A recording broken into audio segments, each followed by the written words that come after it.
ഇടതുപക്ഷ ജനാധിപത്യ മുന്നണി ഗവൺമെൻറ്റിൻ്റെ വാർഷികാഘോഷ പരിപാടികൾ ഇന്ന് സമാപിക്കുകയാണ്. ഉത്സവ അന്തരീക്ഷത്തിലാണ് കേരളത്തിലെ 14 ജില്ലകളിലും സർക്കാരിൻ്റെ 5ാം വർഷത്തിലേക്കുള്ള പ്രവേശനം ജനങ്ങൾ ആഘോഷമാക്കിയിട്ടുള്ളത്. വലിയ ജനകീയ മുന്നേറ്റമാണ് ഓരോ ജില്ലയിലും നമ്മൾ കണ്ടത്. പ്രധാനപ്പെട്ട വ്യക്തികളുമായി രാവിലെ സംവേദിക്കുകയും വിവിധ വിഷയങ്ങളുമായിട്ട് അവർക്ക് പറയാനുള്ളത് മുഴുവൻ കേൾക്കുകയും അതുമായിട്ട് ബന്ധപ്പെട്ട് ഗവൺമെൻറ്റിൻ്റെ നിലപാടുകൾ വ്യക്തമാക്കുകയും ചെയ്തുകൊണ്ടാണ് ഇത്രയും ദിവസം നല്ല നിലയിലുള്ള വാർഷിക പരിപാടികൾ നടന്നത്.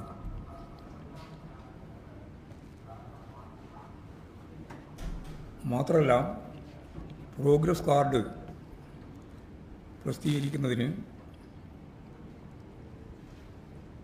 ഗവൺമെൻറ് തീരുമാനിക്കുകയും ചെയ്തിട്ടുണ്ട്. അത്തരത്തിലുള്ള ജനകീയ സമീപനം ഗവൺമെൻറ് സ്വീകരിക്കുകയാണ്. ജനങ്ങളുമായി സംവേദിക്കാൻ, വിവിധ വിഷയങ്ങളുമായിട്ട് ബന്ധപ്പെട്ട് വിവിധ മേഖലയിലുള്ള പ്രമുഖരുമായി സംവേദിക്കാനും സാധിച്ചു എന്നുള്ളത് ഒരു പ്രത്യേകതയായിട്ട് തന്നെയാണ് കാണേണ്ടത്. ആഗോളവൽക്കരണ നയങ്ങൾക്കെതിരായിട്ടുള്ള ഒരു ബദൽ സംവിധാനമാണ് ജനപക്ഷത്ത് നിന്നുകൊണ്ട് ഇടതുപക്ഷ ജനാധിപത്യ മുന്നണി അതിൻ്റെ നയങ്ങൾ ആവിഷ്കരിച്ച് നടപ്പിലാക്കിക്കൊണ്ടിരിക്കുന്നത്. പൊതുമേഖലയെ തകർക്കുക എന്നത് ആഗോളവൽക്കരണ നിലപാടാണ്. അതിനെതിരായി കാർഷിക മേഖലയിൽ നിന്നും ആരോഗ്യ വിദ്യാഭ്യാസ മേഖലയിൽ നിന്നെല്ലാം സർക്കാരുകൾ പിന്മാറുക എന്നതും ഇതിൻ്റെ ഭാഗമായിരുന്നു. ആഗോളവൽക്കരണത്തിൻ്റെ ക്ഷേമ പദ്ധതികളെയാകെ തകർക്കുക, അതെല്ലാം ഗവൺമെൻറ്റിന് വലിയ ബാധ്യത സൃഷ്ടിക്കുന്നതാണ് എന്നതാണ് ആഗോളവൽക്കരണ നിലപാട്. എന്നാൽ ഇതിൽ നിന്നെല്ലാം വ്യത്യസ്തമായ സമീപനം ഇടതുപക്ഷ ജനാധിപത്യ മുന്നണി ഗവൺമെൻറ് സ്വീകരിക്കുകയുണ്ടായി.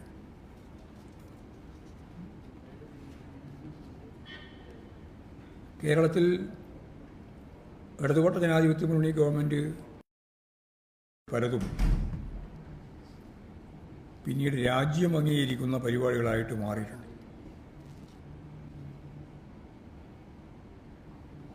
കിഫ്ബിയുടെ പ്രവർത്തനം കേരളത്തിൻ്റെ മാറ്റത്തിൽ, പ്രത്യേകിച്ച് പശ്ചാത്തല സൗകര്യ വികസനത്തിന് ഏറ്റവും അടിസ്ഥാനപരമായ ഒന്നായിട്ട് നിലകൊണ്ടു. ലോക കേരള സഭ വളരെ പ്രത്യേകതയുള്ള ഒരു നയപരമായ തീരുമാനമായിരുന്നു. പ്രവാസികളെ സംബന്ധിച്ച് അവരുടെ ഭാവി ജീവിതത്തിൽ ഇടപെടാൻ സാധിക്കുന്ന ഏറ്റവും പ്രധാനപ്പെട്ട സവിശേഷമായ ഒരു ഇടപെടൽ.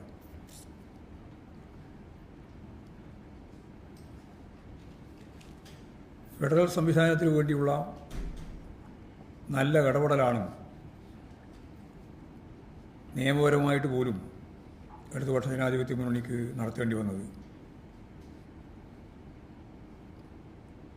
അഴിമതിരഹിതമായ ഒരു ഗവൺമെൻറ് സംവിധാനം, രാഷ്ട്രീയ അഴിമതി പൂർണ്ണമായിട്ടും അവസാനിപ്പിക്കാനായ സാഹചര്യം, ഇതെല്ലാം മറ്റിതര സംസ്ഥാനങ്ങളിൽ നിന്ന് വിഭിന്നമായ രീതിയിൽ കേരളത്തിന് ഫലപ്രദമായി കൈകാര്യം ചെയ്യാൻ സാധിച്ചു എന്നുള്ളതുകൊണ്ട് വികസന പരിപ്രേക്ഷ്യത്തിൽ ഏറ്റവും ശ്രദ്ധേയമായ നീതി ആയോഗിൻ്റെ തന്നെ കണക്കുകളിൽ നിരവധി കാര്യങ്ങൾ ഒന്നാം സ്ഥാനം കേരളത്തിലെ ഗവൺമെൻറ്റിന് നേടാൻ സാധിച്ചു. ഫെഡറൽ സംവിധാനത്തെ സംരക്ഷിക്കുന്നതിന് വേണ്ടിയുള്ള ഫലപ്രദമായ ഇടപെടൽ കേരള ഗവൺമെൻറ്റും ഇടതുപക്ഷ ജനാധിപത്യ മുന്നണിയും ശക്തിയായിട്ട് മുന്നോട്ടേക്ക് വെച്ചു. സംസ്ഥാനങ്ങൾക്ക് അർഹതപ്പെട്ട വിഭവങ്ങൾ നിഷേധിക്കുന്നതിനെതിരെ വലിയ രീതിയിലുള്ള ക്യാമ്പയിൻ മുഖ്യമന്ത്രിയുടെ നേതൃത്വത്തിൽ തന്നെ ഡൽഹിയിൽ സംഘടിപ്പിക്കാനും കേരളത്തിലുടനീളം ജനങ്ങളെ അണിനിരത്തിക്കൊണ്ട് LDFിൻ്റെ ഭാഗമായിട്ടുള്ള പ്രക്ഷോഭങ്ങളും സമരങ്ങളും പരസ്പര പൂരകമായ രീതിയിൽ ഫെഡറൽ സംവിധാനത്തിൻ്റെ ആവശ്യകത മുന്നോട്ടേക്ക് വെക്കാൻ സാധിച്ചു എന്ന് നമുക്ക് കാണാൻ കഴിയും.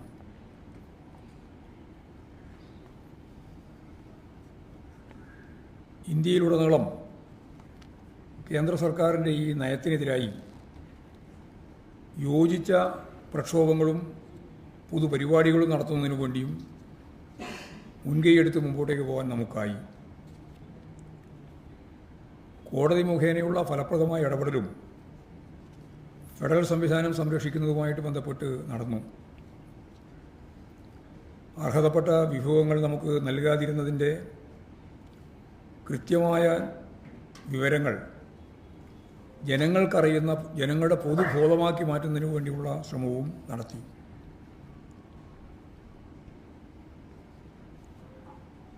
വളരെ പ്രധാനപ്പെട്ട മറ്റൊരു കാര്യം മതനിരപേക്ഷതയ്ക്ക് വേണ്ടിയുള്ള ശക്തിയായ പൊരുതൽ. വർഗീയവൽക്കരണ അജണ്ട രാജ്യത്തെമ്പാടും ശക്തിയായിട്ട് നിലനിൽക്കുന്ന സന്ദർഭത്തിൽ അവയ്ക്കെതിരെയുള്ള പ്രതിരോധം തീർക്കാൻ സംസ്ഥാന നിയമസഭ പോലും ശക്തിയായിട്ട് ഇടപെട്ടു. സംസ്ഥാനത്തുടനീളം അത്തരത്തിലുള്ള പ്രവർത്തനങ്ങൾക്ക് ഇടതുപക്ഷ ജനാധിപത്യ മുന്നണിക്ക് നേതൃത്വം കൊടുക്കാനും ഗവൺമെൻറ് അതിൻ്റെ മുമ്പിൽ നിൽക്കുന്ന നിലയും ഉണ്ടായി. പൗരത്വ ഭേദഗതി നിയമം ഉൾപ്പെടെയുള്ള കാര്യങ്ങളിൽ നിയമസഭ പാസാക്കിയിട്ടുള്ള പ്രമേയത്തിൻ്റെ ഉള്ളടക്കം മതനിരപേക്ഷതയെ അടിസ്ഥാനപ്പെടുത്തിയിട്ടുള്ളതായിരുന്നു എന്ന് നമുക്കെല്ലാം അറിയാം. രാജ്യത്ത് വർഗീയ സംഘർഷങ്ങൾ ശക്തിപ്പെടുത്താൻ നടത്തിക്കൊണ്ടിരുന്ന ഘട്ടത്തിൽ ഒരു വർഗീയ സംഘർഷവും നടത്താൻ അനുവദിക്കില്ല എന്ന ഉറച്ച നിലപാട് സ്വീകരിച്ച് മതനിരപേക്ഷതയുടെ അടിസ്ഥാനത്തിൽ കേരളത്തിൻ്റെ പൊതു മനസ്സ് ശരിയായ ദിശാബോധത്തോടെ മുന്നോട്ടേക്ക് നയിക്കാൻ കേരള ഗവൺമെൻറ്റിനായി, ഇടതുപക്ഷ ശക്തികൾക്കായി എന്നുള്ളത് ഏറ്റവും ശ്രദ്ധേയമായ കാര്യമായിരുന്നു. കേന്ദ്ര സർക്കാരിൻ്റെ ആഗോളവൽക്കരണ നയത്തെ ശക്തിയായിട്ട് എതിർക്കുമ്പോഴും ഫെഡറലിസത്തെ തകർക്കാൻ നടത്തിയിട്ടുള്ള ശ്രമങ്ങളെ തുറന്നു കാണിക്കുമ്പോഴും ഒരു മതാധിഷ്ഠിത രാഷ്ട്രമാക്കി രാജ്യത്തെ മാറ്റുന്നതിനു വേണ്ടി സംഘപരിവാർ നടത്തിയിട്ടുള്ള ശ്രമങ്ങളെ പ്രതിരോധിക്കുമ്പോഴുമെല്ലാം LDF സർക്കാർ വളരെ വ്യക്തതയോടുകൂടിയാണ് ജനങ്ങളെ ഇതിൻ്റെ പിന്നിൽ അണിനിരത്തിയിട്ടുള്ളത്. പൊതുവായിട്ട് സംഘപരിവാറിൻ്റെ രാഷ്ട്രീയ മുന്നേറ്റത്തിൻ്റെ എതിർദിശയിലായിരുന്നു നമ്മളുണ്ടായിരുന്നത്. ആ ദിശയിൽ വർഗീയതക്കെതിരായും മതനിരപേക്ഷതയ്ക്ക് വേണ്ടിയുമുള്ള മതനിരപേക്ഷതയ്ക്ക് വേണ്ടിയും വർഗീയ ശക്തികൾക്കെതിരായുമുള്ള പോരാട്ടം, അതിൻ്റെ രാഷ്ട്രീയ ഉത്തരവാദിത്വം ഏറ്റെടുക്കുന്ന സർക്കാരായിട്ടാണ് ഇടതുപക്ഷ ജനാധിപത്യ മുന്നണി സർക്കാർ മാറിയത്. കേരളത്തിൻ്റെ എല്ലാ മേഖലകളിലും, സർവതല സ്പർശിയായ മേഖലകളിൽ വലിയ വളർച്ചയുണ്ടാക്കുന്നതിന് വേണ്ടി സാധിച്ചിട്ടുണ്ട്. അതിദാരിദ്ര്യം അവസാനിപ്പിക്കുന്ന ആദ്യത്തെ സംസ്ഥാനമായിട്ട് കേരളം മാറാൻ പോവുകയാണ്. ഇടതുപക്ഷ ജനാധിപത്യ മുന്നണി ഗവൺമെൻറ്റിൻ്റെ മുന്നേറ്റുള്ള യാത്രയിൽ കേന്ദ്ര ഇടപെടൽ, അതിൻ്റെ വിഭവങ്ങൾ നൽകുന്നതിലും നമുക്ക് കിട്ടേണ്ടുന്ന കേന്ദ്രാവിഷ്കൃത പദ്ധതിയുടെ നടത്തിപ്പ് സംബന്ധിച്ചുള്ളതിൻ്റെ വിഹിതം ലഭിക്കുന്നതിലും ഒക്കെ ഉൾപ്പെടെ വലിയ പ്രതിബന്ധങ്ങളാണ്, ഒരു പ്രതിരോധമാണ് അവർ സൃഷ്ടിച്ചിട്ടുള്ളത്. ഗവർണറെ ഉപയോഗിച്ച് വിദ്യാഭ്യാസ മേഖല ഉൾപ്പെടെയുള്ള സർക്കാർ പ്രവർത്തനങ്ങളെ തടയിടുന്നതിനു വേണ്ടി നടത്തിയിട്ടുള്ള ശ്രമങ്ങൾക്ക് ഏറ്റ തിരിച്ചടിയാണ് ഹൈക്കോടതിയിൽ നിന്നും കോടതികളിൽ നിന്നും വന്നുകൊണ്ടിരിക്കുന്ന ഓരോ വിധികളും. ഇതെല്ലാമാണെങ്കിലും ഇപ്പോഴും കേന്ദ്ര ഗവൺമെൻറ് നമുക്ക് നൽകേണ്ടുന്ന വിഹിതം വിവിധ തലങ്ങളിലുള്ളത് വെട്ടിക്കുറക്കുകയും കടം വാങ്ങാനുള്ള നമ്മുടെ ശേഷി ഇല്ലാതാക്കുന്നതിന് വേണ്ടിയുള്ള നിലപാടുകൾ സ്വീകരിക്കുകയും ചെയ്യുകയാണ് ചെയ്തിട്ടുള്ളത്. കേന്ദ്ര ഏജൻസികളെ ഉപയോഗപ്പെടുത്തി ഗവൺമെൻറ്റിനെ അസ്ഥിരീകരിക്കുന്നതിന് വേണ്ടിയുള്ള പ്രവർത്തനം കഴിഞ്ഞ കുറേ വർഷക്കാലമായി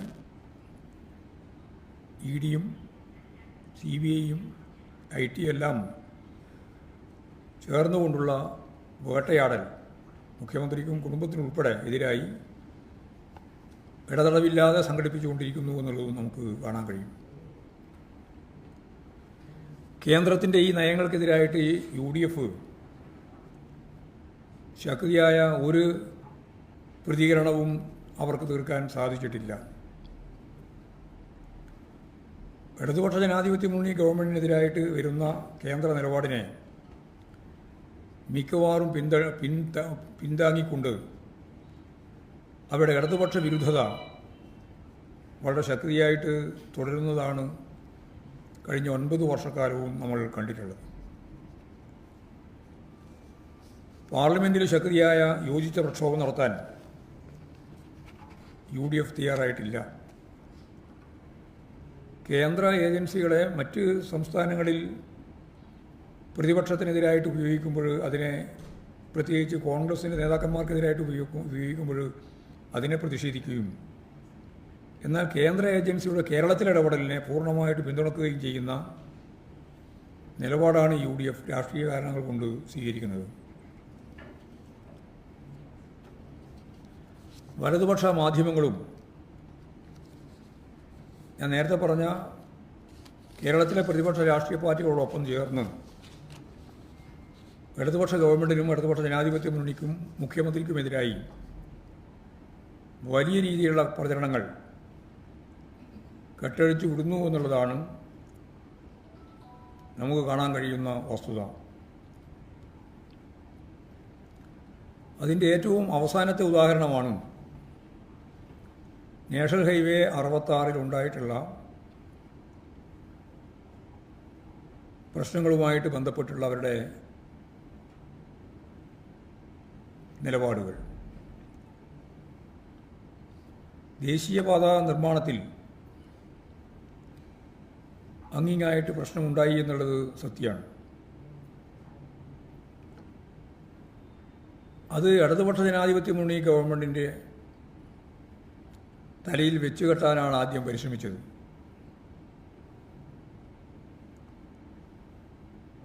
ഇന്നലെയും ഇന്നുമായി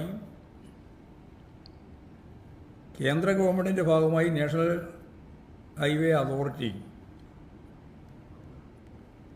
ആർക്കാണതിൻ്റെ ഉത്തരവാദിത്വം എന്ന കാര്യം വ്യക്തമാക്കിയതോടുകൂടി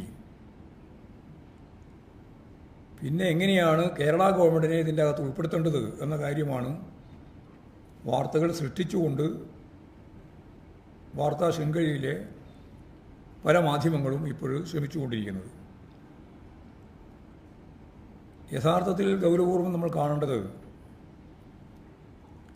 ഇടതുപക്ഷ ജനാധിപത്യ മുന്നണി ഗവൺമെൻറ് ഇല്ലെങ്കിൽ നാഷണൽ ഹൈവേ 66 ഇല്ല. BJP നേതാവ് മുരളീധരൻ പറഞ്ഞത് ഈ റോഡ് വന്നതാണ് അടിസ്ഥാനപരമായ പ്രശ്നം എന്നാണ്. അത് ശരിയാണ്. അതുകൊണ്ടാണ് ഇങ്ങനെ തന്നെ പറഞ്ഞത്. LDF ഗവൺമെൻറ് ഇല്ലായിരുന്നുവെങ്കിൽ നാഷണൽ ഹൈവേ 66 ഇല്ല. അതിനെപ്പറ്റി അതിന് അജണ്ടയിലേ ഇല്ല. അതുണ്ടായി. മാത്രമല്ല, കേന്ദ്ര ഗവൺമെൻറ്റിനോട് ഇടതുപക്ഷ മുന്നണി ഗവൺമെൻറ് UDF അവസാനിപ്പിച്ച് വെച്ച അജണ്ട തുറക്കാനും ഫയലുകൾ ഇങ്ങോട്ടേക്ക് കൊണ്ടുവരാനും ശ്രമിച്ച ഘട്ടത്തിൽ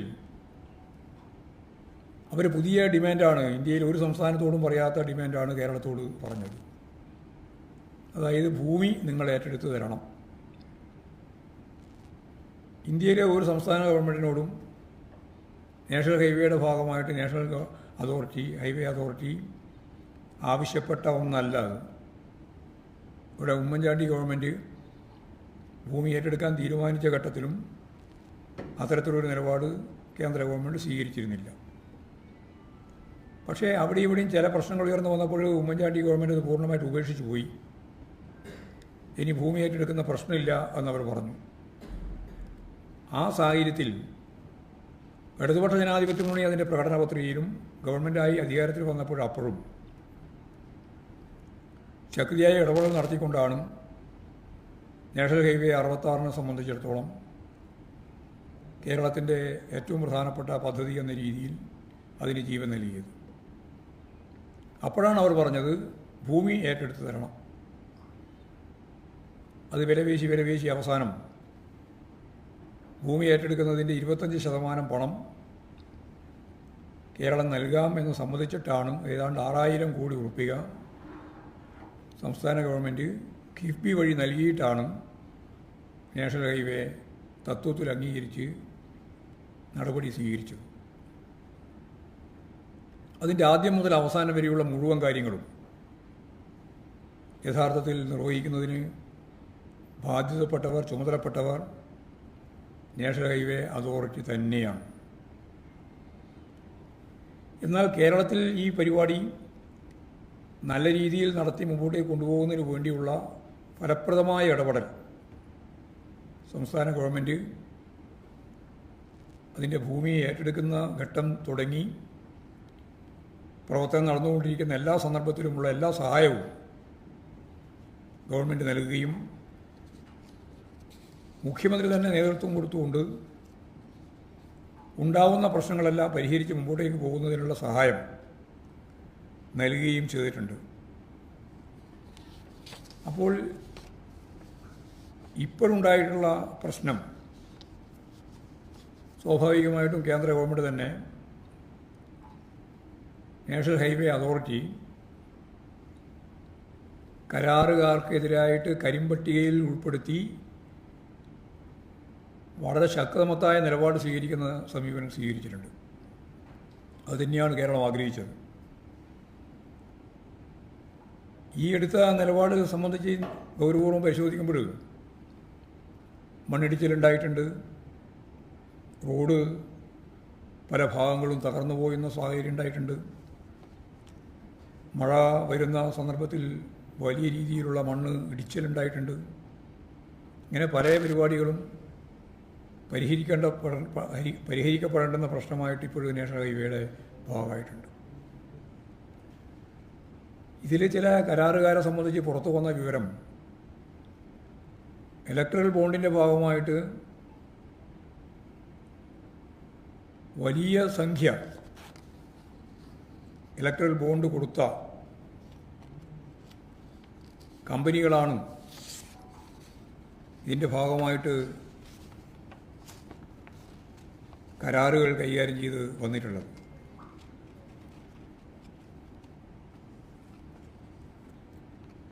$980 കോടി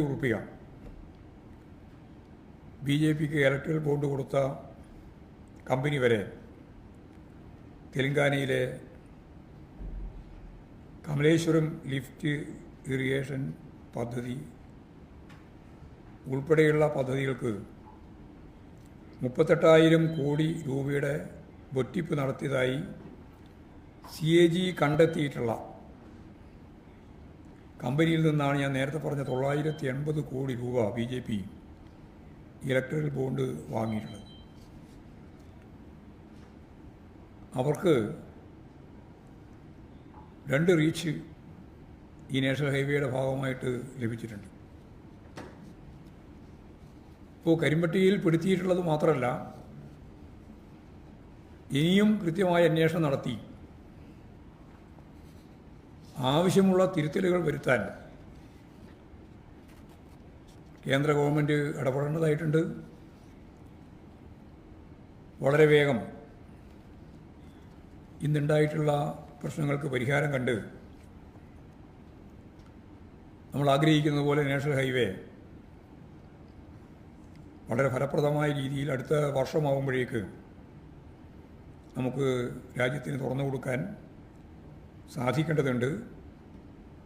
തെറ്റായ നിലപാട് സ്വീകരിച്ചുകൊണ്ട് ഏത് കമ്പനിയായാലും, ഏത് കോൺട്രാക്ടറായാലും, ഏത് കരാറുകാരനായാലും അതിനെ കൃത്യമായി മനസ്സിലാക്കി ആവശ്യമായ നടപടി സ്വീകരിച്ചുകൊണ്ട് ദ്രുതഗതിയിലുള്ള പ്രവർത്തനം നടത്തിക്കൊണ്ടുപോകാൻ സാധിക്കണം. കമ്പനിയുടെ സുതാര്യത പരിശോധിക്കേണ്ടതും അത്യാവശ്യമാണ്. നിർമ്മാണത്തിലുണ്ടായിട്ടുള്ള കൃത്യതയ്ക്ക് എവിടെയാണ് കോട്ട ഉണ്ടായത് ആ പരിശോധനയും വേണം. അപ്പോൾ ശരിയായ രീതിയിലുള്ള പരിശോധനയും ആവശ്യമായ നിലപാട് സ്വീകരിച്ചുകൊണ്ട് നാഷണൽ ഹൈവേയുടെ പ്രവർത്തനം പൂർത്തിയാക്കി കേരളത്തിലെ ജനങ്ങൾ ആഗ്രഹിക്കുന്ന വികസനത്തിൻ്റെ, പശ്ചാത്തല വികസനത്തിൻ്റെ ആ ഒരു ഉള്ളടക്കത്തെ കൈകാര്യം ചെയ്യാൻ സാധിക്കേണ്ടതുണ്ട് എന്ന് തന്നെയാണ് അത് സംബന്ധിച്ച് പറയാനുള്ളത്. ആദ്യം മെറിറ്റിനെ പറ്റിയെല്ലാം ചോദ്യം ഉണ്ടായിരുന്നു. ഇപ്പം ആ ചോദ്യമെല്ലാം അവസാനിച്ചിട്ടുണ്ട്. അതിനൊറ്റ വാക്കിൽ ഞാൻ ആദ്യ ഉത്തരം പറഞ്ഞു. ഇടതുപക്ഷ ജനാധിപത്യ മുന്നണി ഗവൺമെൻറ് ഇല്ലായിരുന്നുവെങ്കിൽ നാഷണൽ ഹൈവേ 66 ഇല്ല. അപ്പോൾ പിന്നെ മെറിറ്റിനെ പറ്റി വേറെ വർത്തമാനത്തിനൊന്നും അടിസ്ഥാനമില്ല. ഉണ്ടായ പ്രശ്നങ്ങൾ പരിഹരിച്ചു പോകുന്ന നിലപാട് സ്വീകരിക്കണം. നല്ലപോലെ പണം വാങ്ങി 980 കോടി രൂപയുടെ ഒറ്റ കമ്പനിയിൽ നിന്ന്, ഒരു കൺസ്ട്രക്ഷൻ കമ്പനിയിൽ നിന്ന് ഇലക്ട്രൽ ബോണ്ടിന് വാങ്ങിയാൽ പിന്നെ അവരൊക്കെ എത്രത്തോളമാണ് ഉപയോഗിക്കുക എന്നുള്ളതിനെപ്പറ്റി നല്ലൊരു ധാരണ വേണം. ഏതാണ് പറയുമ്പോൾ ഞാൻ പറഞ്ഞിട്ടില്ലല്ലോ, പറയണ്ട. അങ്ങനെ വാങ്ങിയാലെന്നാണ് പറഞ്ഞത്. ആ കമ്പനിൻ്റെ പേര് ഞാൻ പറഞ്ഞിട്ടൊന്നുമില്ല. അത് രണ്ടാമത് പറഞ്ഞു തെലുങ്കാന കമ്പനിയെ പറ്റി. അതുപോലെ അപ്പോൾ കരിമ്പട്ടികയിൽപ്പെടുത്തേണ്ടതെല്ലാം കരിമ്പട്ടികയിൽപ്പെടുത്തണം. എന്നാൽ കരിമ്പട്ടികയിൽപ്പെടുത്തിയിരിക്കുന്നു എന്ന് പറഞ്ഞിട്ട് റോഡ് വികസനം നടത്താതിരിക്കാൻ പറ്റില്ല. അത് തടയാനുള്ള ഒരു വഴിയായിട്ട് ഇപ്പോൾ UDFകാർക്കും BJPക്കാർക്കുള്ള ഒരു ആഹ്ലാദം, പൊളിഞ്ഞല്ലോ എന്നുള്ളൊരു ആഹ്ലാദം എന്ന് പറഞ്ഞാൽ എങ്ങനെയെങ്കിലും ഒന്ന് പൊളിഞ്ഞു കിട്ടണം എന്നുള്ള ധാരണയിലാണ് ഈ UDFകാർ. ഒരു വികസനവും നടത്താൻ പാടില്ല, വികസനം നടന്നാൽ അത് ഇടതുപക്ഷ ജനാധിപത്യ മുന്നണിക്ക് അനുകൂലമാവും എന്ന രാഷ്ട്രീയ കാഴ്ചപ്പാടോടുകൂടി എങ്ങനെയും ഒന്ന് പൊളിഞ്ഞു കിട്ടിയാൽ അതായി വളരെ പ്രധാനപ്പെട്ടത് എന്ന് വിചാരിച്ച് പുറപ്പെട്ട ആളുകൾക്കെല്ലാം കൃത്യമായ നിലപാട് സ്വീകരിച്ച് കേന്ദ്ര ഗവൺമെൻറ് മുമ്പോട്ടേക്ക് വന്നപ്പോൾ വേറെ ഉണ്ടായിട്ടില്ലാണ്ടായി. അതായിപ്പോൾ ഉണ്ടായത്, ഏറ്റവും അവസാനം ഉണ്ടായത് അതാണ്. പിന്നെ പുതിയ വിവാദങ്ങൾ ഉണ്ടാക്കാൻ വേണ്ടി കുറേ കാര്യങ്ങൾ അവർ പറഞ്ഞുകൊണ്ടിരിക്കുന്നുണ്ട്. ഈ മാധ്യമങ്ങളും പ്രത്യേകിച്ച് പറഞ്ഞുകൊണ്ടിരിക്കുന്നുണ്ട്. സർക്കാരിൻ്റെ 9ാം വാർഷികം വളരെ നന്നായിട്ട് നടന്ന പശ്ചാത്തലത്തിൽ, ജനങ്ങളത് ഏറ്റെടുത്ത സാഹചര്യത്തിൽ മന്ത്രിസഭയിലെ അംഗങ്ങളിൽ തമ്മിൽ തർക്കമാണ്, പ്രശ്നമാണ്, വകുപ്പുകൾ തമ്മിലുള്ള പ്രശ്നമാണ് എന്നെല്ലാമുള്ള അസംബന്ധങ്ങൾ പ്രചരിപ്പിക്കുന്ന നിലയുണ്ടായിട്ടുണ്ട്. അങ്ങനെ ഒരു പ്രശ്നവും ഇടതുപക്ഷ ജനാധിപത്യ മുന്നണി ഗവൺമെൻറ്റിൻ്റെ ഭാഗമായിട്ട് ഒരു വകുപ്പ് തമ്മിലും ഇല്ല. വസ്തുതക്ക് നിരക്കുന്ന ഒന്നല്ല. വകുപ്പുകൾ തമ്മിലുള്ള കോർഡിനേഷൻ ഏറ്റവും നന്നായിട്ട് സംഘടിപ്പിച്ചുകൊണ്ടാണ് ഈ വികസന പ്രക്രിയ മുഴുവൻ നടത്താൻ നമുക്ക് സാധിച്ചിട്ടുള്ളത്. ദുരന്ത നിവാരണ പ്രവർത്തനം ഉൾപ്പെടെയുള്ള എല്ലാറ്റിലും. അപ്പോൾ ഏറ്റവും അവസാനമായി വയനാട് കേന്ദ്ര ഗവൺമെൻറ്റിൻ്റെ ഒരു പിന്തുണയും ഇല്ലാതെ നടക്കുന്ന ദുരന്ത നിവാരണം, പ്രത്യേകിച്ച് ടൗൺഷിപ്പ്, അതിൻ്റെ എല്ലാ അർത്ഥത്തിലുമുള്ള പ്രവൃത്തി വളരെ വേഗം പൂർത്തിയായി വരികയാണ്. നല്ല നിലയിലാണ് മുന്നോട്ടേക്ക് പോകുന്നത്. വിവിധ വകുപ്പുകൾ ചേർന്ന് നല്ല കോർഡിനേഷനോടുകൂടിയാണ് ഇത്തരം പ്രവർത്തനങ്ങളെല്ലാം നയിക്കുന്നത്. അപ്പോൾ യഥാർത്ഥത്തിൽ ഇടതുപക്ഷ ജനാധിപത്യ മുന്നണി ഗവൺമെൻറ് അതിൻ്റെ 9ാം വർഷം പിന്നിട്ട് 10ാം വർഷത്തിലേക്ക് കടക്കുമ്പോൾ രാജ്യം, നാട് വളരെ പ്രതീക്ഷയോടുകൂടിയാണ് കേരളത്തെ ഉറ്റുനോക്കുന്നത്. വ്യാവസായിക വൽക്കരണത്തിൻ്റെ കാര്യത്തിലും പശ്ചാത്തല സൗകര്യ വികസനത്തിൻ്റെ കാര്യത്തിലും തൊഴിലില്ലായ്മ ഉൾപ്പെടെ പരിഹരിക്കുന്നതിന് വേണ്ടിയുള്ള ഫലപ്രദമായ ഇടപെടലിൻ്റെ കാര്യത്തിൽ കിഫ്ബി വഴി ഇപ്പോഴേറ്റവും അവസാനം ഇൻവെസ്റ്റ്മെൻറ്റ് മീറ്റിൻ്റെ ഭാഗമായിട്ട് കണ്ടെത്താൻ കഴിഞ്ഞ 2 ലക്ഷം കോടി രൂപയുടെ പുതിയ തരത്തിലുള്ള നിക്ഷേപം അതുൾപ്പെടെ ഉപയോഗിച്ചാൽ ഈ ആഴ്ച കൊണ്ട് തന്നെ ഏതാണ്ട് 10,000 കോടി രൂപ പുതുതായി നിക്ഷേപിക്കാൻ സാധിക്കുമെന്നാണ് ഈ ആഴ്ച. ഇനിയിപ്പോൾ കൊല്ലത്തിലേക്കല്ല 10,000 20,000 നിക്ഷേപിക്കുക. മാസാമാസം നിക്ഷേപിക്കാനുള്ള സൗകര്യം, പശ്ചാത്തല സൗകര്യം ഒരുക്കുകയാണ്. കാരണം നമുക്ക് വളരെ വേഗം നമ്മുടെ ഓഫറായി കിട്ടിയിട്ട് 2 ലക്ഷം കോടി ഉറുപ്പിക കേരളത്തിൻ്റെ മുഖചിത്രം മാറ്റാൻ സാധിക്കുന്ന രീതിയിലുള്ള സൂക്ഷ്മാംശത്തിലുള്ള പരിപാടികൾ ആസൂത്രണം ചെയ്തുകൊണ്ടാണ് വ്യവസായ വകുപ്പ് ഉൾപ്പെടെ മുമ്പോട്ടേക്ക് പോകുന്നത്. അത് ഈ കേരളത്തിൻ്റെ സമൂലമായ പരിവർത്തനത്തിലേക്കാണ് നയിക്കുക. തൊഴിലില്ലായ്മ നല്ലതുപോലെ പരിഹരിക്കുന്നതിന് വേണ്ടി നമുക്ക് സാധിക്കും. ഇപ്പോഴും കേരളത്തിൽ അങ്ങോളം ഇങ്ങോളം എല്ലാ മണ്ഡലങ്ങളിലും തൊഴിലില്ലാതെ ചെറുപ്പക്കാർക്ക്, അഭ്യസ്തവിദ്യരായ യുവതി യുവാക്കൾക്ക് തൊഴിൽ നൽകുന്നതിന് വേണ്ടിയുള്ള കാഡസ്കിൻ്റെ പ്രൊജക്റ്റ് അനുസരിച്ചുള്ള പരിപാടികൾ നടന്നു വരികയാണ്. ഓരോ മണ്ഡലത്തിലും ആയിരക്കണക്കിന് ആളുകൾക്ക് ജോലി കൊടുക്കാൻ കഴിയുന്ന പുതിയ സാഹചര്യമാണ്. ഇത് മുമ്പ് കേട്ടുകേൾവിയുള്ള ഒന്നല്ല.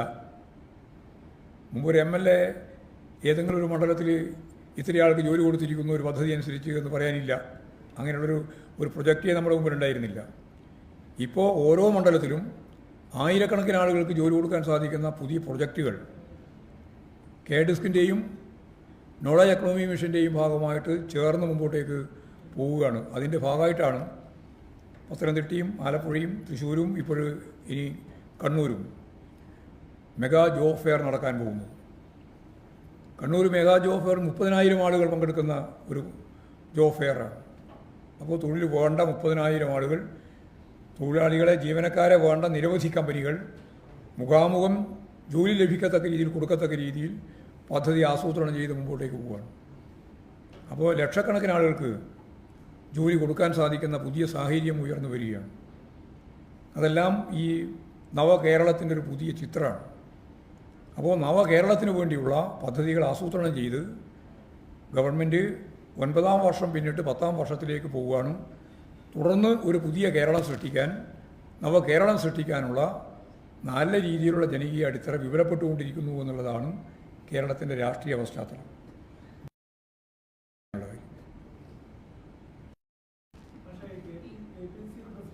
ആര് ഇത്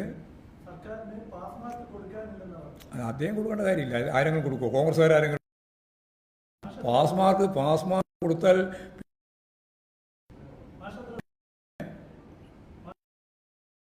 ഞാൻ വേണമെങ്കിൽ 90 മാർക്ക് കൊടുക്കും. 90 പോരെ? അല്ല, അധികം വേണമെങ്കിൽ തരാം. നിങ്ങളെന്താ ആഗ്രഹിക്കുന്നത്? ഇവിടെ മലയാള മനോരമ 55 കൊടുത്തില്ലേ? നിങ്ങൾ വേറെ ആരെങ്കിലും പറ്റി പറയണോ? മലയാള മനോരമ എന്ന് പറയുന്ന പത്രം ഈ ഗവൺമെൻറ്റിന് എല്ലാം കൂടി ചേർന്ന്, ഞാൻ ആ കണക്ക് മുഴുവൻ പരിശോധിച്ച് നോക്കിയാണ്, എല്ലാം കൂടി ചേർന്ന് നോക്കുമ്പോൾ 55% ഉണ്ട്. മനോരമ 55% മാർക്ക് കൊടുത്തൊരു ഗവൺമെൻറ്റാണ് കേരളത്തിൽ ഇടതുപക്ഷ ജനാധിപത്യ മുന്നണി ഗവൺമെൻറ് എന്ന് പറഞ്ഞാൽ അത് 90% കണക്കാണ്. ആ കണക്ക് വെച്ചിട്ടാണ് ഞാൻ 90 പറഞ്ഞത്. മനസ്സിലായില്ലേ? അതായത് പ്രകടന പത്രികയിൽ പറഞ്ഞ മുഴുവൻ കാര്യങ്ങളും നടപ്പിലാക്കാൻ തന്നെയാണ് ഉദ്ദേശിക്കുന്നത്. ഇനി ഒരു കൊല്ലം ഉണ്ടല്ലോ, ഒരു കൊല്ലം കൊണ്ട് നമുക്ക് നോക്കാം. പ്രതിപക്ഷത്തിൻ്റെ പ്രവർത്തനം ഇല്ലല്ലോ. എന്ത് പ്രതിപക്ഷ പ്രവർത്തനം ഉണ്ടായേ? എന്തെങ്കിലും ഒരു സമരം പ്രതിപക്ഷം ഈ കേരളത്തിൽ ഇടതുപക്ഷ ജനാധിപത്യ മുന്നണി ഗവൺമെൻറ്റിനെതിരെ നടത്തിയോ? വികസനം തടയുക മാത്രമേ ചെയ്ത്. രണ്ടും രണ്ടാണ്. നിങ്ങൾ എഴുതിക്കോ, ധൈര്യം ഉണ്ടെങ്കിൽ എഴുതിക്കോ. ഇവിടെ പ്രതിപക്ഷം ചെയ്തത് വികസന പ്രവർത്തനത്തെ തടയുക എന്ന പണി മാത്രമാണ്. അല്ലാണ്ട് ഒരു സമരവും കേരളത്തിൽ ഇടതുപക്ഷ ജനാധിപത്യ മുന്നണി ഗവൺമെൻറ്റിൻ്റെ നിലപാട് നയങ്ങളുമായിട്ട് ബന്ധപ്പെട്ട് അവർ നടത്തിയിട്ടില്ല. വികസന പ്രവർത്തനത്തെ തടയാൻ വേണ്ടിയിട്ട് സിൽവർ ലൈൻ മുതൽ ഇങ്ങോട്ട് കല്ല് പൊരിക്കൽ ഉൾപ്പെടെയുള്ള കാര്യങ്ങൾ നടത്തിയിട്ടുണ്ട്. നാഷണൽ ഹൈവേക്കെതിരായിട്ട് സമരം നടത്തിയിട്ടുണ്ട്. വിഴിഞ്ഞം പദ്ധതിക്കെതിരായിട്ട് പരിപാടി നടത്തിയിട്ടുണ്ട്. ഞാൻ പറയുന്നത് ശ്രദ്ധിക്കുന്നുണ്ടോ? ഇതെല്ലാം വികസന പ്രവർത്തനം. കേരളം കണ്ട ഏറ്റവും വലിയ വികസന പ്രവർത്തനങ്ങളാണ്. നാഷണൽ ഹൈവേക്കെതിരായിട്ട് സമരം നടത്തിയിട്ടുണ്ട്. ഗയൽ പദ്ധതിക്കെതിരായിട്ട് സമരം നടത്തിയിട്ടുണ്ട്. അതുപോലെ തന്നെ നമ്മുടെ വൈദ്യുതി ലൈൻ, കൂടംകുളത്ത് നിന്ന് കിട്ടുന്ന വൈദ്യുതി കൊച്ചിയിലെത്തിക്കുന്നതിന് വേണ്ടിയുള്ള എടമൺ പാതക്ക് എതിരായിട്ട് സമരം നടത്തിയിട്ടുണ്ട്, ഇല്ലേ? അതുപോലെ വിഴിഞ്ഞം പദ്ധതി ഒരു തരത്തിലും നടത്താൻ പറ്റില്ല എന്ന് പറഞ്ഞിട്ട് സമരം നടത്തിയിട്ടുണ്ട്. ഇങ്ങനെയുള്ള കേന്ദ്രം, കേരളം, രാജ്യം, ലോകം ശ്രദ്ധിക്കുന്ന ഏറ്റവും പ്രധാനപ്പെട്ട വികസന പ്രവർത്തനങ്ങൾക്കെല്ലാം എതിരായി ഇവിടെ പ്രതിപക്ഷം സമരം നടത്തിയിട്ടുണ്ട്. ഈ സമരം നടന്നു എന്നുള്ളതുകൊണ്ട് ഈ വികസന പ്രവർത്തനമൊന്നും കേരളത്തിൽ ഇടതുപക്ഷ മുന്നണി ഗവൺമെൻറ് അവസാനിപ്പിച്ചിട്ടില്ല. ശരിയായ രീതിയിൽ തന്നെ നടത്തുകയാണ് ചെയ്തിട്ടുള്ളത്. അവിടെ സമരം നടത്തുക എന്ന് പറഞ്ഞാൽ അവർ നടത്തിയിട്ടുള്ള സമരങ്ങളെല്ലാം രാഷ്ട്രീയമായ ഉള്ളടക്കത്തോടുകൂടി വികസനത്തിനെതിരായിട്ടുള്ള സമരം മാത്രമാണ്. ഒരു പ്രതിപക്ഷം കാണിക്കേണ്ടത് എന്താ? ക്രിയാത്മകമായ പ്രതിപക്ഷമായിരിക്കണം. കാര്യങ്ങൾ ഫലപ്രദമായിട്ട് മനസ്സിലാക്കി എതിർക്കേണ്ടതിനെ എതിർക്കുകയും അംഗീകരിക്കേണ്ടതിനെ അംഗീകരിക്കുകയും ചെയ്യുന്ന നിലപാട് സ്വീകരിക്കണം. ഇവിടെ ആദ്യം തന്നെ തീരുമാനിച്ചത് രണ്ടാം ഘട്ട ഗവൺമെൻറ്റിൻ്റെ ആദ്യത്തെ പ്രതിപക്ഷ തീരുമാനം ഒരു തരത്തിലും വികസന പ്രവർത്തനം നടത്താൻ അനുവദിക്കരുത് എന്നാണ്. രാഷ്ട്രീയമായി ഒരു തീരുമാനം എടുത്തതാണ് അവർ. പിന്നെ പ്രതിപക്ഷത്തെ പറ്റി പിന്നെ എന്താ പറയാനുള്ളത്? പാസ് മാർക്കല്ല ഞാൻ പറഞ്ഞത്, 90 പറഞ്ഞത്. പാസ് മാർക്ക് മനോരമ കൊടുത്തു. ഒരു അതിൻ്റെ അകത്തുള്ള കുഴപ്പമില്ല. പിന്നെ ബാക്കിയുള്ള മുഴുവൻ കുഴപ്പം അവർ തമ്മിലുള്ള കുഴപ്പമാണ്. അല്ല അത് ഞാൻ പറഞ്ഞേക്ക്. പിന്നെ അവർക്കുള്ള മാർക്ക് യഥാർത്ഥത്തിൽ അവർ തമ്മിലുള്ള കുഴപ്പമാണ്. സുധാകരനും വി ഡി സതീശനും മുരളിയും ശശി തരൂരും അതുപോലെ തന്നെ ചെന്നിത്തലയും ഇവരെല്ലാമാണ് മുഖ്യമന്ത്രിയാവാൻ വേണ്ടി നടക്കുന്നത്. അപ്പോഴാണ് സുധാകരൻ പറഞ്ഞത് നിങ്ങൾ വെറുതെ നടക്കേണ്ട, ഒരു മുഖ്യമന്ത്രി ആവാൻ പോകുന്നില്ല. അപ്പോൾ പിന്നെ എത്ര മാർക്കാണ് കൊടുക്കേണ്ടത് നിങ്ങൾ തീരുമാനിച്ചോ? നിങ്ങൾ പറയുന്ന മാർക്ക് ഞാൻ കൊടുക്കാം. ഇതെല്ലാം വെച്ച് ചേർന്നതിന് ശേഷം എത്ര മാർക്ക് പ്രതിപക്ഷത്തിന് കൊടുക്കണം? ഏതായാലും പാസ് മാർക്കില്ല എന്ന് ഉറപ്പായി. ശരി, അങ്ങനെ കൊടുക്കുന്നില്ല. ഇപ്പോൾ ആർക്കാ കുഴപ്പമില്ല. ഞാൻ മനോരമ കൊടുത്ത മാർക്കിൻ്റെ പ്ലസ് കൂട്ടിയിട്ടാണ് 90 കൊടുത്തത്. അവർക്ക് അങ്ങനെ ഞങ്ങളാരും കൊടുത്ത മാർക്കിന് പ്ലസ് കൂട്ടാനില്ലല്ലോ അവർക്ക്. അപ്പോൾ വമ്പൻ പരാജയമാണ് പ്രതിപക്ഷം. പ്രതിപക്ഷത്തിൻ്റെ പരാജയത്തിൻ്റെ ഏറ്റവും അടിസ്ഥാനപരമായ കാര്യം ഞാൻ നേരത്തെ പറഞ്ഞതാണ്. ഗവൺമെൻറ് നിലപാടുമായി ബന്ധപ്പെട്ടുകൊണ്ട് വികസനപരമായ കാര്യങ്ങളിൽ യോജിക്കാവുന്നത് യോജിക്കണം, ശക്തിയായിട്ട് എതിർക്കേണ്ടത് എതിർക്കണം. ഇത് യോജിക്കേണ്ടതും എതിർക്കേണ്ടതും ഒന്നുമില്ല, വ്യത്യാസമില്ല. ഒറ്റ കാര്യമേ ഉള്ളൂ, ഒരു വികസന പ്രവർത്തനവും നടത്താൻ പാടില്ല എന്ന് പറഞ്ഞാൽ ലോകത്ത് തന്നെയുള്ള ഒരു ഡെമോക്രാറ്റിക് സമൂഹത്തിലെ പ്രതിപക്ഷമാണ് ഇവിടെയുള്ള പ്രതിപക്ഷം. അപ്പോൾ ആ പ്രതിപക്ഷത്തെ പറ്റി എന്ത് പറയാനാ? അപ്പോൾ ഒരു മാർക്കും കൊടുക്കാൻ പറ്റില്ല.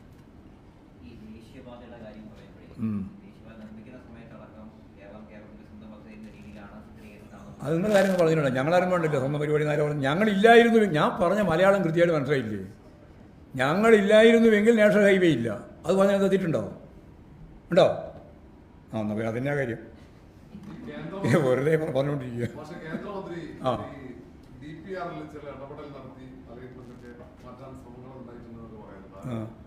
അസംബന്ധം പറയാണ്. എഴുതിക്കോ അങ്ങനെ. പറയണ്ട ചോദ്യം.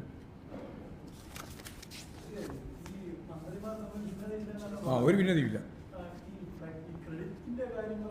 ഒരു ക്രെഡിറ്റിൻ്റെ കാര്യത്തിലും ഭിന്നതയില്ല. ഒരു ഫ്ലക്സിൻ്റെയും കാര്യത്തിൽ ഭിന്നതയില്ല.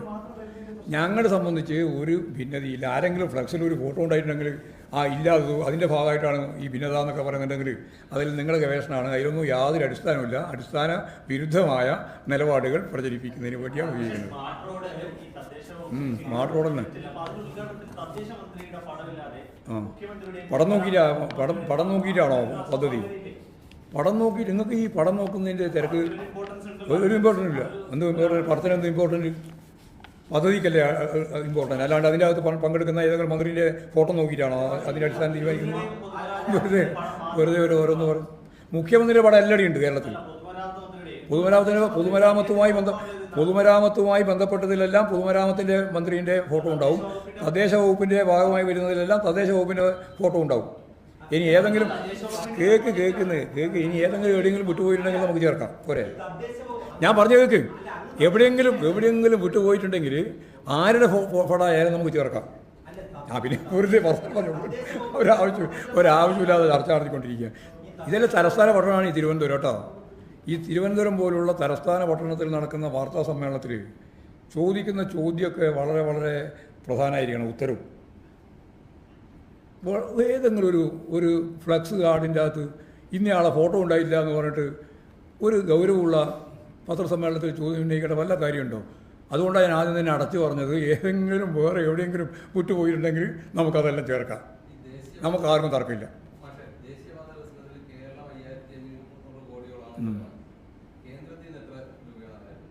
അത് വിവരാവകാശം നോക്കി ചോദിച്ചോ. ഓ, ഇത് എനിക്കറിയില്ല അത്. അറിയില്ല. ഞാൻ ഈ ലിസ്റ്റും കൊണ്ടാണ് ഇങ്ങോട്ട് പത്രസമ്മേളനത്തിൽ വരുന്നത്. വേണ്ട, എന്തിനാ ഒന്നും തന്നില്ല എന്നുള്ളത് തന്നെയല്ലേ ഞങ്ങൾക്ക് തരേണ്ടത്. ഇവരെന്താ ഇനി നിങ്ങൾ വിചാരിക്കുന്ന പോലെ ഇവിടെ ദാസ്യ പ്രവർത്തനത്തിൻ്റെ ഭാഗമായിട്ട് കേരള ഗവൺമെൻറ്റിന് ഇങ്ങനെ ദാനം കൊടുക്കുന്ന പോലെ കൊടുക്കണമെന്നാണോ പറഞ്ഞുകൊണ്ടിരിക്കുന്നത്? കേരളമില്ലെങ്കിൽ ഇന്ത്യ ഉണ്ടോ? ആ കേക്ക് പറയുന്നത് നിങ്ങൾ വെറുതെ വേണ്ടാതെ ചോദ്യം ചോദിച്ച് നിങ്ങൾ തന്നെ ഉത്തരം പറയണ്ട. നിങ്ങൾ നേരത്തെ വേണ്ടാതെ ചോദ്യം ചോദിച്ചു, എന്നിട്ട് നിങ്ങൾ തന്നെ ഉത്തരം പറഞ്ഞു അല്ലേ? എന്നിട്ട് നിൽക്കാൻ വേണ്ട, ഒരാളോട് പറഞ്ഞത് തീർക്കട്ടെ. എന്നിട്ട് എന്നോട് വീണ്ടും ചോദിച്ചുകൊണ്ടിരിക്കുന്നത് ആ ലിസ്റ്റ് നിങ്ങളുടെ കയ്യിൽ വേണ്ടേന്നാ. എൻ്റെ കയ്യിൽ എന്തിനാണ് ലിസ്റ്റ് വേണ്ടത്? മുഖ്യമന്ത്രിയുടേതായാലും, അതായത് കേരളം എന്ന് പറയുന്നത് കേരളത്തിൻ്റെ കൂടി പണം ഉപയോഗിച്ചുകൊണ്ടാണ് കേന്ദ്രത്തിൻ്റെ പണം എല്ലാ കാര്യവും നടക്കുന്നത്. അവിടെ നിന്ന് മാത്രമുള്ളതല്ല, ഇവിടെ കേരളത്തിന് കൂടി പണമാണ്. ആ പണത്തിൻ്റെ ഭാഗമായിട്ട് കിട്ടേണ്ടുന്ന വിഹിതമുണ്ട്. ഈ കേരളത്തിന് കിട്ടേണ്ടുന്ന വിഹിതമുണ്ട്. വിഹിതം കിട്ടിയില്ല എന്ന് പറഞ്ഞ് ഒന്നും കിട്ടിയില്ല എന്നാരാ പറഞ്ഞത്? ഒന്നും കിട്ടിയില്ല എന്നുള്ളത് എൻ്റെ നാക്കിലിങ്ങനെ നിങ്ങൾ കൂട്ടി വെച്ചതാണ്. ഞാനങ്ങനെ പറഞ്ഞിട്ടില്ല. വെറുതെ പറയാതെ കാര്യം പറഞ്ഞിട്ട് വെറുതെ ചോദ്യം ചോദിക്കണ്ട. ഞാൻ പറഞ്ഞത് കേരളത്തിന് അവകാശപ്പെട്ട അധികാരപ്പെട്ട പണം തരുന്നില്ല. ആ തരാതിരുന്നതിനെ സംബന്ധിച്ചാണ് ഞാൻ ശക്തിയായിട്ട് പറഞ്ഞത്, ഇനിയും പറയാൻ പോകുന്നതും.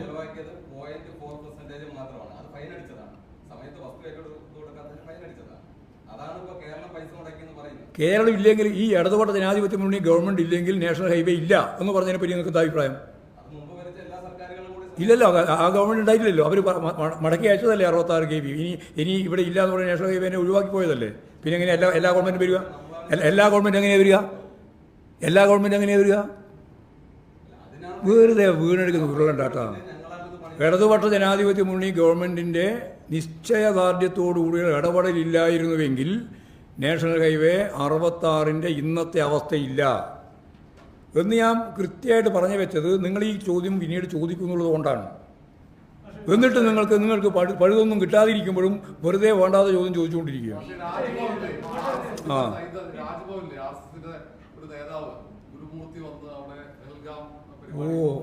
അത് അത്ഭുതമായിട്ട് അവതരിപ്പിച്ചതാ? അല്ല, രാജ്ഭവനിൽ ഉള്ളത് ആരാ? ആരാന്ന് അത് പറ. അതൊന്ന് പറയാൻ തന്നെ വിളിക്കുന്നു. പിന്നെ അതെ, ഗവർണറാണ്. അതിപ്പോൾ ഇപ്പം BJP-കാരൻ പറഞ്ഞു കേട്ടില്ല, അയാൾ ശാസ്ത്രജ്ഞനാണെന്ന്, ലോകശാസ്ത്രജ്ഞനാണ് വന്നത്. അതാ കാര്യം. വർഗീയവൽക്കരിക്കലാണ് ഏറ്റവും പ്രധാനപ്പെട്ട അജണ്ട. കേന്ദ്ര ഗവൺമെൻറ്റിൻ്റെ അജണ്ട അതാണ്. ആ അജണ്ടയുടെ ഭാഗമായിട്ട് രാഷ്ട്രപതി ഭവനും ഈ ഇന്ത്യയുടെ വിവിധ മേഖലകളും എല്ലാം തന്നെ അതിൻ്റെ ഭാഗമായിട്ട് ഉപയോഗിക്കാനാണ് അവർ ഉപയോഗിച്ചുകൊണ്ടിരിക്കുന്നത്. ആ വിമർശനം എല്ലാ കാലത്തും ഞങ്ങൾ പറഞ്ഞിട്ടുണ്ട്, ഇപ്പം പറഞ്ഞിട്ടുണ്ട്. അതുകൊണ്ട് രാജ്ഭവൻ്റെ അകത്ത് ഇന്നയാൾ വന്നു പോയി എന്ന് പറയുന്നതിൽ വലിയ കാര്യമൊന്നുമില്ല. അവിടെയുള്ള ആളെന്നെ എല്ലാവർക്കും അറിയുന്നു പോലെയുള്ള വ്യക്തമായ കമ്മിറ്റ്മെൻ്റ് ആയിട്ടുള്ള ആളുകൾ തന്നെയാണുള്ളത്. ഗവർണർ മാറിയതുകൊണ്ടോ? അല്ല, ഗവർണർ മാറി, ഇന്നയാൾ മാറി, അത് ആ മാറ്റം തന്നെ.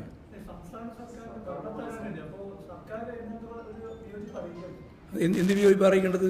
അവിടെ ഒരാൾ വന്നിരിക്കുന്നു, പോയിരിക്കുന്നു എന്നുള്ളതിൻ്റെ അകത്ത് ഇന്നയാൾ വന്നു, ഇന്നയാൾ പോകാൻ പാടില്ല എന്ന് രാജ്ഭവനിൽ നിശ്ചയമുണ്ടോ? ഉണ്ടോ? രാജ്ഭവൻ്റെ പരിപാടിയില്ലേ? രാജ്ഭവൻ്റെ പരിപാടിയില്ലേ? ആ രാജ്ഭവൻ്റെ പരിപാടിയിൽ RS-കാരനാണല്ലോ എല്ലാ പരിപാടിയും നടത്തിക്കൊണ്ടിരിക്കുന്നത്. എപ്പോഴാണ് ആദ്യം വ്യത്യസ്തമായ പരിപാടി അവിടെ പങ്കെടുത്തത്? ഏത് സോഷ്യലിസ്റ്റുകാരനെ പങ്കെടുത്തുകൊണ്ടാണ് രാജ്ഭവനിൽ ഈ കഴിഞ്ഞ 9 കൊല്ലക്കാലം അല്ലെങ്കിൽ നരേന്ദ്രമോദിയുടെ സന്ദർഭത്തിൽ അവിടെ പരിപാടി സംഘടിപ്പിച്ചത്? ഞാൻ പറഞ്ഞത് കൃത്യമായിട്ട് മനസ്സിലാക്കി പറഞ്ഞാൽ മതി. ഏതെങ്കിലും ആര്, ഒന്നാമത് അവിടെ ഇരിക്കുന്ന ആൾ തന്നെ കൃത്യമായ കാഴ്ചപ്പാടുള്ള ആൾ, കൃത്യമായ എന്ന് പറഞ്ഞാൽ വളരെ കൃത്യതയുള്ള, അവിടെ വന്നുകൊണ്ടിരിക്കുന്ന ആളുകളെ സംബന്ധിച്ചിടത്തോളം ഞങ്ങൾക്ക് യാതൊരു തർക്കമില്ല. ശരിയായിട്ട് തർക്കമുണ്ടാവാം, ഞങ്ങൾക്ക് യാതൊരു തർക്കമില്ല.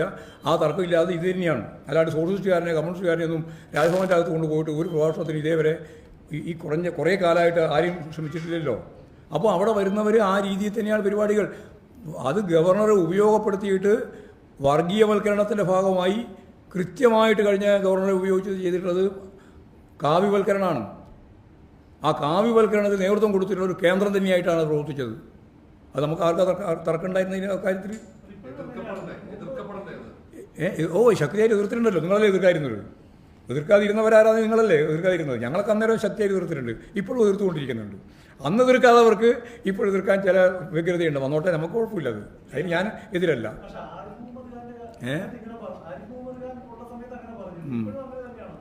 ഇപ്പോൾ ഇതിൻ്റെ അകത്ത് വർഗപരമായ വ്യത്യാസമൊന്നുമില്ല.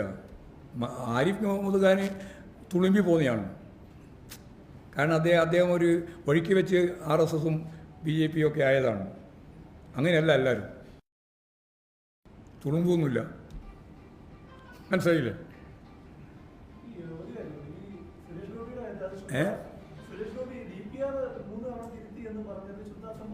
അസംബന്ധമാണ്. ഞങ്ങൾക്ക് അറിയേണ്ട കാര്യമില്ലല്ലോ. DPR ഞങ്ങൾ ഉണ്ടാക്കിയതാ.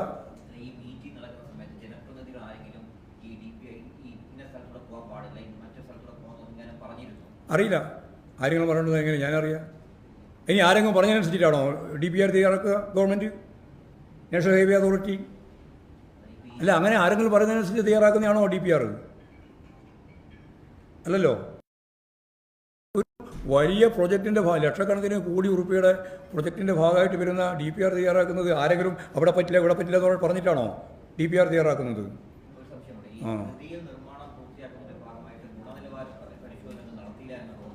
ഇല്ല, തോന്നുന്നില്ല. ഗുണനിലവാരമുള്ള റോഡുണ്ടല്ലോ കേരളത്തിൽ. ഈ സമയം കൊണ്ട് തന്നെയും ഇതിനേക്കാൾ മുമ്പ് പൂർത്തിയാക്കിയിട്ടുള്ള ഗുണനിലവാരമുള്ള റോഡുണ്ടല്ലോ കേരളത്തിൽ. ഇപ്പോഴും നാഷണൽ ഹൈവേയുടെ ഭാഗമായിട്ട് തന്നെ റീച്ചിലുണ്ടല്ലോ. അതെ, അതായത് മഴ ശക്തിപ്പെട്ടാൽ ഇനിയും ചില ഇടിയിലും പൊളിച്ചിലൊക്കെ ഉണ്ടാവും. അതിന് ആർക്കാണ് തർക്കമുള്ളത്? അങ്ങനെ സാധാരണ രീതിയിൽ വരുന്ന വിള്ളലോ പ്രശ്നമോ ആണെങ്കിൽ സഹിക്കാം. അങ്ങനെ അല്ലാതെ വന്നതുകൊണ്ടാണല്ലോ നാഷണൽ ഹൈവേ അതോറിറ്റി ഇടപെട്ട് കരിമ്പട്ടിയിൽ, അതായത് നിർമ്മാണ പ്രക്രിയയിൽ തന്നെ വൈകല്യമുണ്ട് എന്ന് മനസ്സിലാക്കിയിട്ടാണല്ലോ അതിശക്തിയായിട്ട് നടപടിയിലേക്ക് പോയത്. അല്ലാണ്ട് കേവലമായ ഇടിയിലും പൊളിച്ചിലും മാത്രമല്ല. അതിപ്പോൾ ഒരു റോഡ് നിർമ്മിക്കുമ്പോൾ സ്വാഭാവികമായിട്ടും ഈ മഴയും കാര്യങ്ങളൊക്കെ വരുമ്പോൾ ചെറിയ ചെറിയ പ്രശ്നങ്ങളുണ്ടാകും. അത് പരിഹരിച്ച് പോവുകയും ചെയ്യും. പക്ഷേ അതല്ല ഇപ്പോൾ ഉണ്ടായത്. വളരെ മൗലികമായ പ്രശ്നമാണ്, മാറ്റാണ്. അതുകൊണ്ടാണ് കരാർ കമ്പനിക്കാരനെ തന്നെ കരിമ്പട്ടിയിൽപ്പെടുത്തിയത്. പിന്നെ ഉദ്യോഗസ്ഥന്മാർക്കെതിരായിട്ട് സസ്പെൻഷൻ നടപടി സ്വീകരിച്ചത്. വൈകാൻ പാടില്ല. അത് ഉറപ്പായ നിലപാടാണ്. ഇതിൻ്റെ പേരിൽ റോഡ് നിർമ്മാണം വൈകാൻ പാടില്ല. എങ്ങനെയെങ്കിലും വൈകി കിട്ടണമെന്നാണ് UDF ഉദ്ദേശിക്കുന്നത്. കാരണം അടുത്ത ഇലക്ഷൻ വരുന്നതിന് മുമ്പ് ഈ റോഡ് ഗതാഗത യോഗ്യമായാൽ അത് വലിയ പ്രശ്നമായിരിക്കും.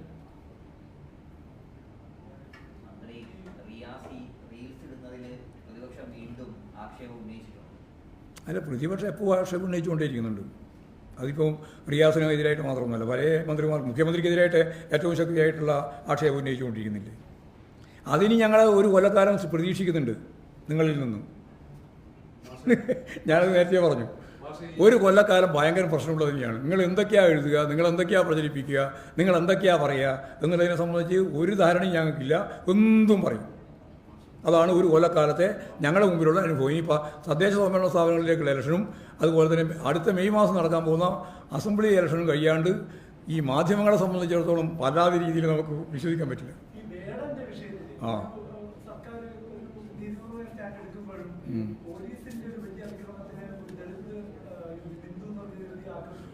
അതിലൊക്കെ ഒരേ നിലപാട് തന്നെയാണ്. ഒരു ദളിത് വിഭാഗത്തിൽപ്പെട്ടവരെയും ഒരു തരത്തിലും ആക്രമിക്കാനോ പീഡിപ്പിക്കാനോ പാടില്ല. ആർക്കും പാടില്ല, പ്രത്യേകിച്ച് അവർക്കും പാടില്ല. വേടനെ സംബന്ധിച്ചിടത്തോളം ഞങ്ങൾക്ക് യാതൊരു വ്യത്യാസമില്ല. വേടൻ എന്ന് പറയുന്നത് ഈ ഫ്യൂഡൽ ജീർണതയിൽ ആണ്ട് കടന്ന് ചാതുർവർണ്ണ വ്യവസ്ഥ ഭരണഘടനയിൽ വേണമെന്ന് പറയുന്നവരാണ് ഇവിടെയുള്ള RSSും BJPയും പിന്നെ സംഘപരിവാറിൻ്റെ ഭാഗമായിട്ട് നിൽക്കുന്ന വിഭാഗവും. അവർ പലതും പറയും. അവർ പറഞ്ഞില്ലെങ്കിലേ അത്ഭുതമുള്ളൂ. അവർ പറഞ്ഞിരിക്കുന്നു. ആ പറഞ്ഞതുകൊണ്ട് കേരളത്തിൻ്റെ ഇടതുപക്ഷ മനസ്സ്, പൊതുവായിട്ടുള്ള ജനാധിപത്യ ബോധമുള്ള കേരളത്തിലെ സമൂഹം അതിശക്തിയായിട്ടാണ് വേടൻ അനുകൂലമായിട്ട് നിലപാട് സ്വീകരിച്ചത്. പ്രത്യേകിച്ച് വേടൻ എനിക്ക് തെറ്റുപറ്റി എന്ന് പറയുന്ന ആ നിമിഷം മുതൽ വേടൻ അനുകൂലമായിട്ടാണ് കേരളം. പിന്നെ അതിൻ്റെ മേലെ ജാതി പ്രശ്നമാണ് ഉന്നയിക്കുന്നത്, അതുപോലെ തന്നെ കലാഭാസമാണ് എന്നെല്ലാം പറയുന്ന നില സ്വീകരിച്ചിട്ടുണ്ട്. അത് ഈ കലയെ സംബന്ധിച്ച് മനസ്സിലാവാത്തതുകൊണ്ടാണ്. ലോകത്തിൻ്റെ വിവിധ മേഖലയിലുള്ള കലയുണ്ട്. ഇവിടെ മാത്രമുള്ളൊരു കാര്യമല്ല. തിരുവാതിരക്കളി മാത്രമല്ല കല. അല്ലെങ്കിൽ ഞാൻ തിരുവാതിരക്കളിയെ മോശമാക്കിയെന്ന് വഴിയായിരിക്കണ്ട. അതുകൊണ്ട് കഥകളി ആയാലും ഓട്ടംതുള്ളലായാലും ഏതായാലും അത് മാത്രമല്ല കല. ലോകത്തിൻ്റെ വിവിധ മേഖലയിൽ കലയുണ്ട്. ആ കലകൾ പലതും ഇവിടെയും വരുന്നുണ്ട്. അതിലെ ഏറ്റവും പ്രധാനപ്പെട്ട ഒരു സിസ്റ്റമാണ്, ഒരു മ്യൂസിക് സംവിധാനമാണ് ഇപ്പോൾ വേടൻ കൈകാര്യം ചെയ്യുന്നത്, റാപ്പ്.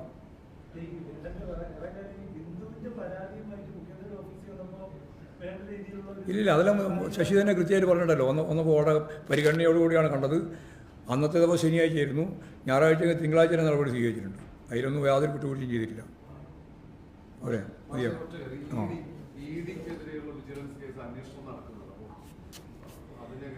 അല്ല, ഇ ഡി രാജ്യത്തിന് അപമാനകരമായ അവസ്ഥയിലേക്കാണ് നീങ്ങുന്നത് എന്ന് സുപ്രീം കോടതി തന്നെ പറയാൻ തുടങ്ങി. കേരളത്തിലെ കൊച്ചി ബ്യൂറോയുടെ ഭാഗമായിട്ടുള്ള ഇ ഡിയുടെ ഉയർന്ന ഉദ്യോഗസ്ഥന്മാരുൾപ്പെടെ കൈക്കൂലി റാക്കറ്റിൻ്റെ ഒരു കേന്ദ്രമായിട്ട് പ്രവർത്തിക്കുകയാണ്. കോടിക്കണക്കിന് ഉറുപ്പിയുടെ കൈക്കൂലിയാണ് അതിൻ്റെ ഭാഗമായിട്ട്. 30 കോടി ഉറുപ്പിയുടെ ഏതാണ്ട് ഇപ്പോൾ വന്നിട്ടുണ്ടെന്നാണ് വിവരം. 2 കോടിയായിരുന്നു ആദ്യം പറഞ്ഞത്, പക്ഷേ 10-30 കോടി ഉറുപ്പിയുടേതാണ് ഇടപാട് നടന്നത് എന്ന് പറയുന്നത്. ഇടനിലക്കാരുണ്ട് അവിടെ, ഇത് വാങ്ങിക്കൊടുക്കാനുള്ള ആളുകളുണ്ടെന്നാണ് പറയുന്നത്. അപ്പോൾ ഇ ഡിയുടെ വിശ്വാസ്യത തകർന്നിരിക്കുകയാണ്. പ്രതിപക്ഷ രാഷ്ട്രീയ പാർട്ടിക്കാരെ മാത്രം കടന്നാക്രമിക്കുക എന്നുള്ളതായിരുന്നു ആദ്യത്തെ പരാതി.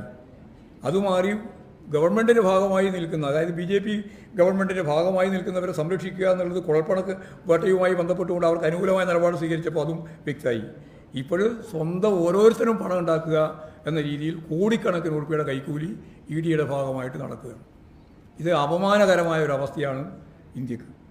പ്രത്യേകിച്ച് ഭരണഘടനാ സ്ഥാപനങ്ങളാണ് ഇതൊക്കെ. ഈ ഭരണഘടനാ സ്ഥാപനങ്ങളിലാണ് ഇത്രയും വലിയ അഴിമതി നടന്നുകൊണ്ടിരിക്കുന്നത്. അത് അന്വേഷിച്ചുകൊണ്ടിരിക്കുകയാണ്. ഇനി ഒരുപാട് വിവരങ്ങൾ പുറത്തു വരാനുണ്ട് എന്ന് തന്നെയാണ് കാണുന്നത്.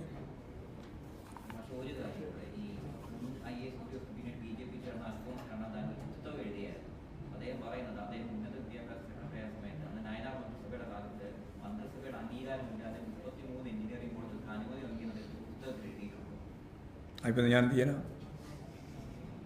അദ്ദേഹം പുസ്തക രീതിയിൽ ഞാനെന്ത് പറയാനാ? റിവ്യൂ നടത്താനാ പുസ്തകം?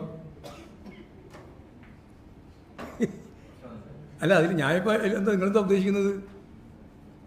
ഭൂതകാല ചരിത്രത്തെ പറ്റി ഒരാൾ രേഖ എഴുതിയിരിക്കുന്നു. ആ എഴുതിയതിനെപ്പറ്റി ഞാനെന്ത് പറയാനാ?